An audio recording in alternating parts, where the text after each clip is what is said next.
আবার আবার নৌকোতে খুবই ভয় লাগে, বুঝলে, কখন যে ডুবে যায় না। গুড আফটারনুন, নমস্কার সবাইকে। তো চলে আসলাম আবারও নতুন একটা ভিডিও নিয়ে। তো আমি এই মুহূর্তে রয়েছি পশ্চিমবঙ্গের হরিপুর ব্লকের জামালপুর গ্রাম পঞ্চায়েত এরিয়ায়। তো চলতে ফিরতে লোকেশন ট্র্যাক করে এই জায়গাটা আমি এসে পৌঁছতে পেরেছি। তো এসে দেখলাম জায়গাটা খুব একটা মন্দ নয়। তো জায়গাটা কতটা উপযোগী, কতটা পিকনিক প্রেমীদের জন্য উপযোগী সেটা ভিডিওর মাধ্যমে তুলে ধরবো। তো ভিডিওটা যদি ভালো লাগে থাকে অবশ্যই ভিডিওটা লাইক করবে, আর চ্যানেলে যদি অবশ্যই তোমরা নতুন হয়ে থাকো তো সাবস্ক্রাইব করবে, ঠিক আছে? চলো শুরু করা যাক আজকের ভিডিওটা।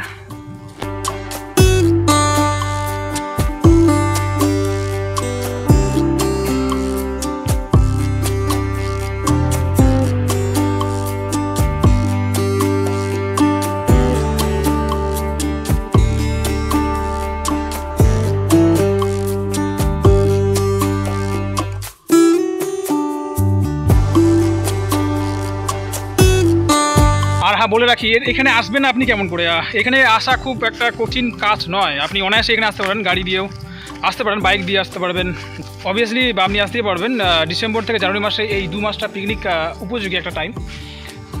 ছুটির পাকে অনেক সময় মানুষ যে কোনো জায়গায় ঘুরতে যায়। তো আপনি এখানে আসবেন, যে কোনো গাড়িতে আপনি আসতে পারবেন। এখানে আমাদের মালদা টু নালাগোলা গামী যে রাস্তাটা রয়েছে সেখান থেকে কমসে কম 4 থেকে 5 কিলোমিটার দূরে এই ফরেস্টটা রয়েছে। মিনি ফরেস্ট বলা যায়, ঠিক আছে? এখানে আপনি অনায়াসে আসতে পারবেন আর এনজয় করতে পারবেন। তো ঠিক আছে, চলো শুরু করা যাক। তো এখানে প্রচুর গাছ রয়েছে, আপনারা দেখতে পাচ্ছেন। গাছগুলো দূরত্ব মোটামুটি ভালো স্পেস রয়েছে। জায়গাটা পুরোটাই সমতল এরিয়া। এখানে ট্যুরিস্টের আনাগোনা সেরকম আসে না বললেই চলে, কারণ এখানে অনেকজনের অজানা এই ফরেস্টটা নিয়ে, তাই এখানে ট্যুরিস্ট খুব কমই আসে। আর অ্যাকচুয়ালি এখানে সেরকম এই পার্কে কোনো পরিচর্যা নেই। হ্যাঁ, এই পার্কে যদি পরিচর্যা থাকতো অবশ্যই ট্যুরিস্ট এখানে আসতো অনায়াসে। জায়গাটা কিন্তু খুব সুন্দর। আর এই সাইডে একটা জলাশয় রয়েছে যেটা বর্ষাকালে পুরোটাই ভরে যায়। তোমাদের একটু কাছে নিয়ে গিয়ে দেখাবো। সো ফাইনালি এটা হচ্ছে বড় ধরনের একটা জলাশয়, ঠিক আছে? এটা পুরোটাই ভরে যায় বর্ষাকালে, এগুলো পুরোটাই ভরে যায়, পুরোটাই একবারে সাদা হয়ে যায়, ঠিক আছে? কিছু কিছু জল এই ফরেস্টের ভিতরে চলে আসে। আর এখন বর্ষাকাল চলছে অবশ্য, কিন্তু এখন জল নেই, কারণ বৃষ্টি হচ্ছে না, সেই জন্য হয়তো সেইভাবে ভরে ওঠেনি। তো এই জলাশয়ের পাশে রয়েছে এই ফরেস্টটা। লোকেশনটা খুবই সুন্দর। আর যদি এগুলোতে পুরোটাই জল ভরে যায় কি না, এইগুলোতে যদি পুরো জল ঢুকে যায় তাহলে সুন্দর একটা জলের মধ্যে গাছগুলো থাকবে, সুন্দর একটা ভিউ আসতো। বাট এই মুহূর্তে কোনো জল নেই, জল শুকিয়ে গেছে পুরোটাই। তো এটা হচ্ছে পুরোটাই জলাশয়, এটা পুরোটাই ভরে যায়, ঠিক আছে? এটা দিয়ে এই দিক দিয়ে জলাশয়টা পুরোটাই ঘুরে গেছে, ওই সাইডে চলে গেছে।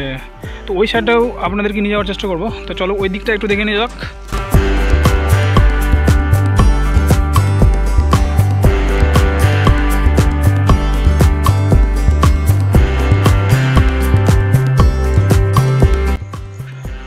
ও হো হো হো, লোকেশন ইজ বেটার। এখানে কিছু নৌকো রয়েছে, তোমরা দেখতেই পাচ্ছ নৌকোগুলো।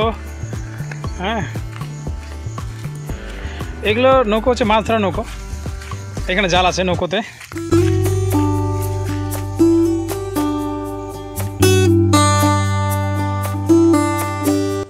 এখন বর্ষাকাল চলছে, পুরোটাই ভরে গেছে। এখন সেভাবে ভরে ওঠেনি, যখন ভরবে এই সব নৌকোগুলো চলে যাবে দূরে মাছ ধরতে, ঠিক আছে?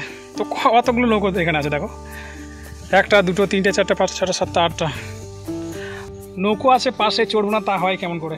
তো একটু চড়ে দেখি নৌকোগুলোতে। আবার নৌকোতে খুবই ভয় লাগে, বুঝলে, কখন যে ডুবে যায় না।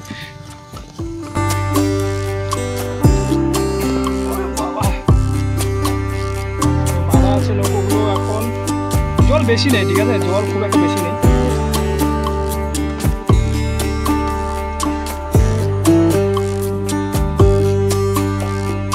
এখানে জাল রাখা আছে।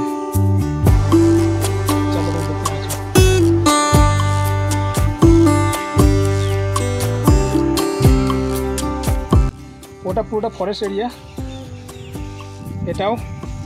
আর এই সাইডে আছে, যাবো এখন।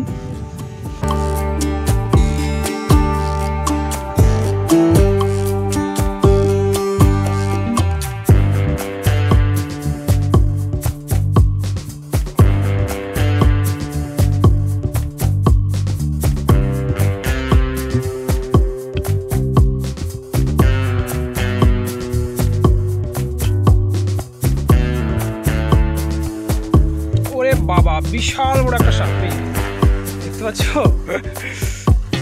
চলে যাচ্ছে।